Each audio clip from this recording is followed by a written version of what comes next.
Not only has Kylian Mbappe become one of the best players on the planet, he will go on to be talked about as one of the best of all time. And the evidence is there for all to see. Since Mbappe finished runner-up to Gianluigi Donnarumma on our Next Gen list in 2017, he's won 11 major club trophies and the World Cup, as well as coining a trademark celebration.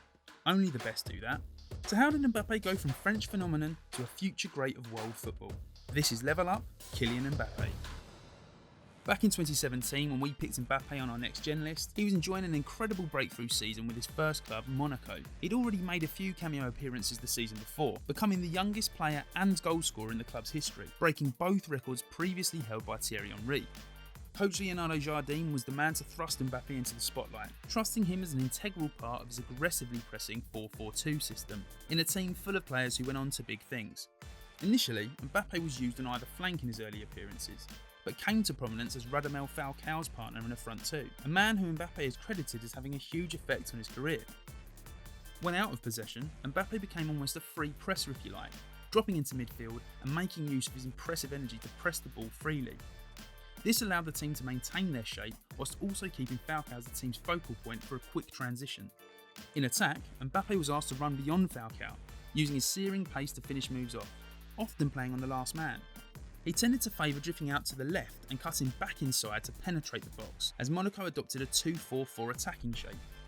It was clear Mbappe had everything in abundance though, and it was actually his finishing and predatory instincts that stood out most of all. He was just as able to score solo efforts after beating opponents as he was pouncing on passes or rebounds from his teammates, exemplified by the 2 hat-tricks he scored that season, goals coming from either foot, through one-touch finishes or after running with the ball.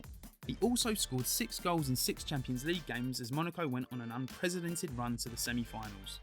Just 18 years old, Mbappe finished the 16-17 season with a remarkable 26 goals in 44 matches, as Monaco picked super club PSG to the Liga title, their first in 17 years. That season, he also won the league's Young Player of the Year award and was named in the Team of the Year, establishing himself as the best young player in the world.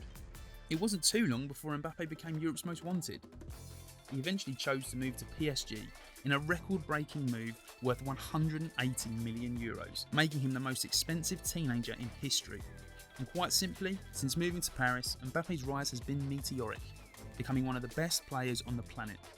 In the 17-18 season under Unai Emery, Mbappe was eased into the team, mostly used as a right winger in a 4-3-3 system. Initially, he was more of a provider than a goal scorer, playing on the last man to use his pace and tee up the main striker, Edinson Cavani.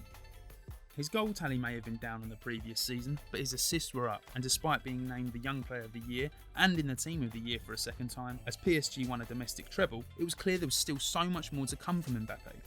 Enter Thomas Tuchel.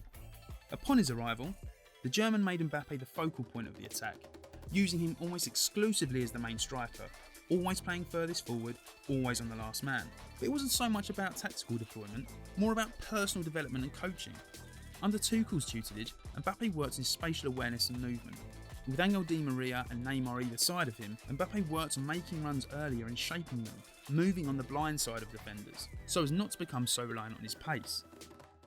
That said, his dribbling improved too, with less push and run and more sharp changes of direction and trickery, as well as improving his composure when in front of goal. His numbers over the next 3 seasons are up there with the very best around, Tuchel's input and system helping Mbappe rise to the very top of the world game, where he continued under Mauricio Pochettino in 2021, becoming just the 3rd player to score a Champions League hat-trick against Barcelona. In fact, at just 22 and having only been there 4 seasons, he made it to 3rd place on PSG's all-time top goalscorer list and 4th on their all-time assist charts.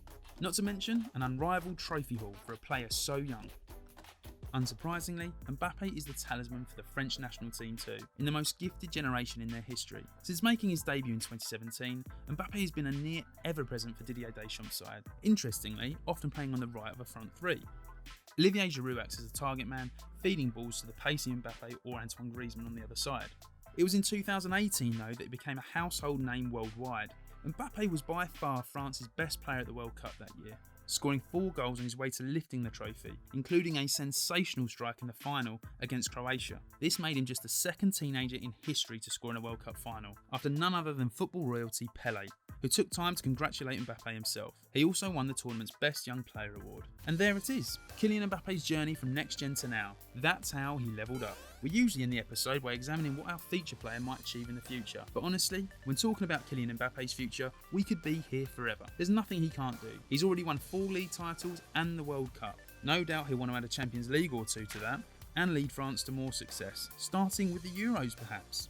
There's also a certain Norwegian that Mbappe will do battle with, no doubt, to determine who really will be the best in the world, post Cristiano Ronaldo and Lionel Messi. But the real question is right now, just how many Ballon d'Ors will he win? And will he end up at Real Madrid? Or at another one of the super clubs? Let us know what you think. Thanks for watching, and keep an eye out for more in our Level Up series, as we look at how our next gen alumni have developed.